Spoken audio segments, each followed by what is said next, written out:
नमस्ते students. Last हमारा GS का टॉपिक था एग्रीकल्चर एंड सॉइल, जिसमें कि हम टाइप ऑफ फार्मिंग हो गया, सॉइल कौन कौन सी होती है, उसमें क्या क्या एक प्रकार से मिनरल्स की कंपोजिशन होती है, ये सब कुछ, या फिर एक प्रकार से क्या है जो हमारी राबी और खारिफ क्रॉप हैं, किस क्रॉप में कौन सी डिजीज़ होती है, जैसे पोटैटो में, शुगर केन में, वीट में, ये ऑलरेडी हम सब पढ़ चुके हैं।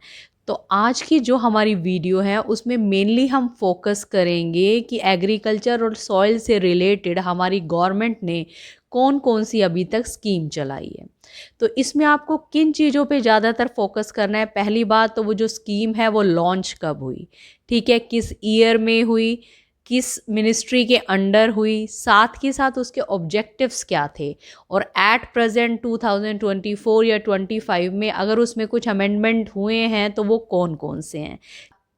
इन चीज़ों पर आपको मेनली फोकस करना है जिनसे कि क्वेश्चन बनते हैं। तो let's begin our lecture today students. Number 1 जो मिशन है वो है NMSA, जिसे national mission for sustainable agriculture. ये लॉन्च हुआ 2014 में। किस मिनिस्ट्री के अंडर हुआ? Ministry of agriculture and the farmer welfare.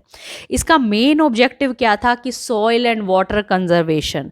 देखिए करंट अपडेट्स क्या है कि इसके अंतर्गत एक प्रकार से ऑर्गेनिक ये फार्मिंग को ये सपोर्ट करते थे। सेकंड वन इज पीएम कृषि सिंचाई योजना, जिसकी शॉर्ट फॉर्म है PMKSY।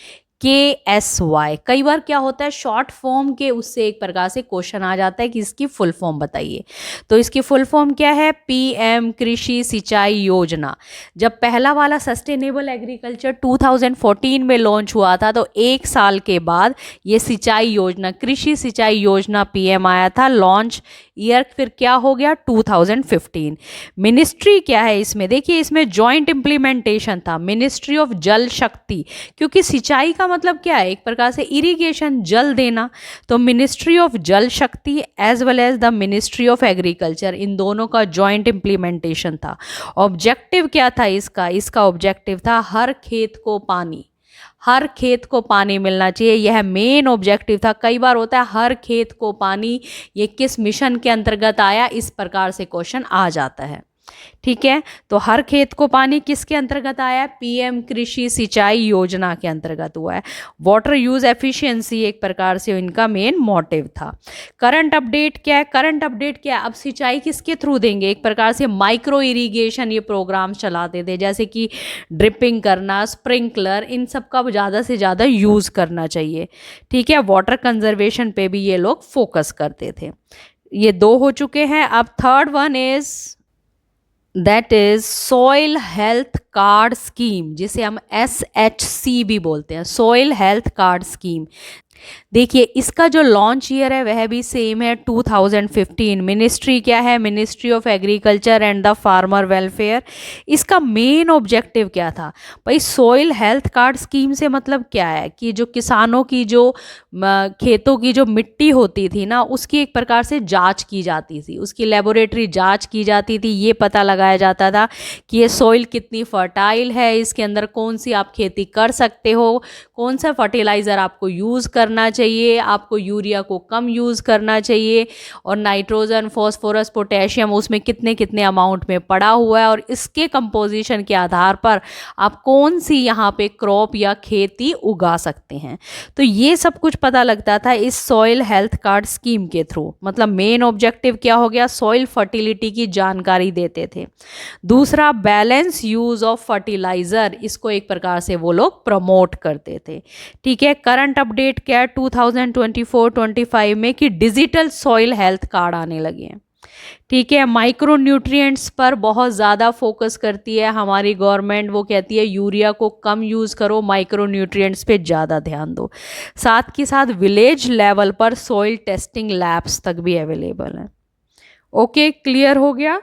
तो अभी तक हम लोग 3 स्कीम पढ़ चुके हैं। सबसे पहले आई थी नेशनल मिशन सस्टेनेबल एग्रीकल्चर, दूसरे में आई पीएम कृषि सिंचाई योजना, तीसरी आई एक प्रकार से क्या आई? SHC, मतलब एक प्रकार से सॉइल हेल्थ कार्ड। कि अभी तक आप क्या है सॉइल का हेल्थ कार्ड स्कीम के अंतर्गत सॉइल हेल्थ कार्ड बनवा चुके हैं। अब हेल्थ कार्ड आपने सॉइल का बनवा लिया तो जिसके ऊपर जो फसल हो रही है उसका बीमा भी करा लीजिए ना, इंश्योरेंस करा लीजिए।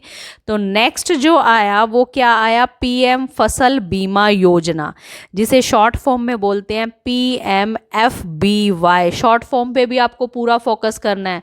कई बार क्या होता है इसकी फुल फॉर्म आ जाती है कि ये किस नाम से है, मतलब इसका क्या नाम है। ओके, लॉन्च ईयर था 2016, आपको याद रखना है। 2014 में एक आई थी सस्टेनेबल एग्रीकल्चर वाली, फिर 14 के बाद 2015 में दो आई, एक तो सॉइल हेल्थ कार्ड वाली और दूसरी एक प्रकार से क्या आई थी, कृषि सिंचाई योजना।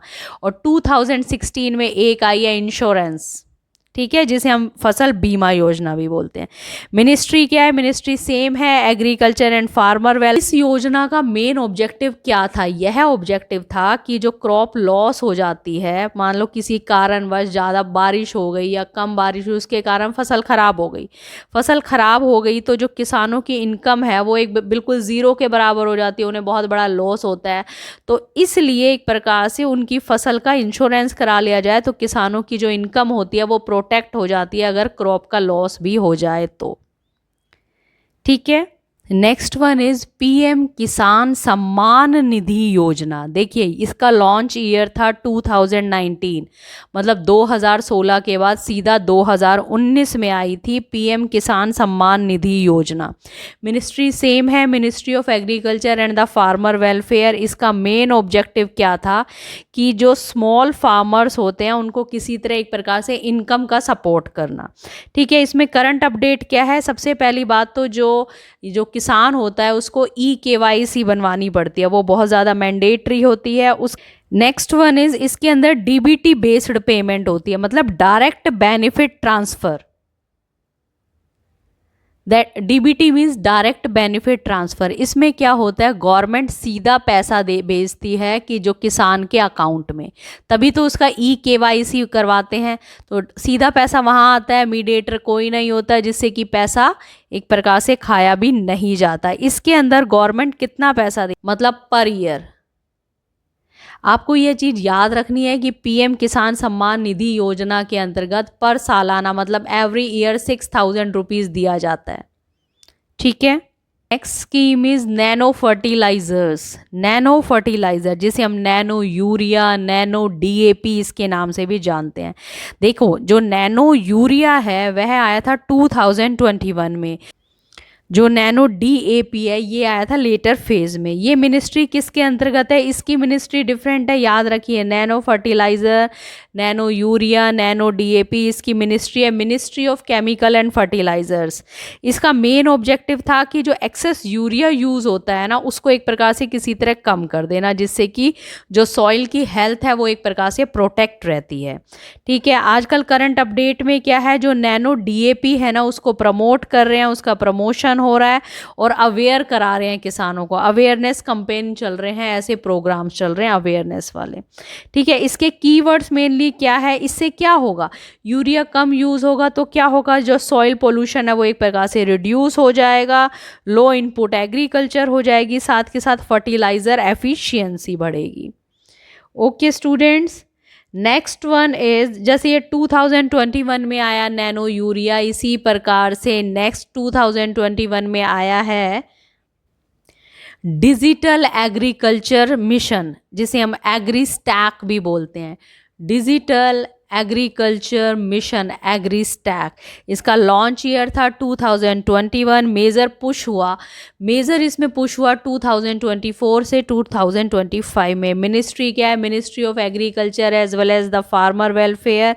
इसका देखिए ये जो डिजिटल एग्रीकल्चर मिशन था जिसे हम एग्रीस्टैक भी बोलते हैं, इसका मेन ऑब्जेक्टिव था कि डाटा ड्राइवन एग्रीकल्चर हो, मतलब एक प्रकार से सॉइल का पूरा डाटा एक प्रकार से बनाकर और जो किसान है उसके ID के साथ एक प्रकार से ज्वाइन करके दे दिया जाए, इस प्रकार से डाटा ड्राइवन करते थे। लेकिन करंट अपडेट आजकल क्या पहुंच गई है 2024-25 में, क्या अपडेट है कि देखिए सितंबर 2024 में मेन मोटिव था मॉडर्नाइज करना फार्मिंग को, फार्मिंग सेक्टर को by building a DPI, DPI के थ्रू, डीपीआई क्या होता है, डिजिटल पब्लिक इंफ्रास्ट्रक्चर, इसके थ्रू एक प्रकार से डिजिटल एग्रीकल्चर को बढ़ावा देना। उन्होंने क्या किया, they create a agri stack, मतलब एक प्रकार से डिजिटल डाटाबेस बनाया, फार्मर के आईडी के साथ उसे लिंक्ड किया, और उसके साथ फार्मर के आईडी के साथ क्या क्या लिंक्ड कर देते हैं, लैंड की क्या रिकॉर्ड है, उसकी क्रॉप का क्या रिकॉर्ड है, ये सब कुछ फार्मर आईडी के साथ लिंक कर देते हैं। इसे हम बोलते हैं एग्री स्टैक। इनका मेन टारगेट क्या है कि 2026 टू 2027 तक 11 करोड़ फार्मर को वो एक प्रकार से क्या करेंगे, जनरेट करके देंगे उनके आईडी। ठीक है, 11 करोड़ फार्मर्स को जनरेट करेंगे उनके आईडी को। ये इनका एक प्रकार से टारगेट है 2026 से लेके 2027 तक।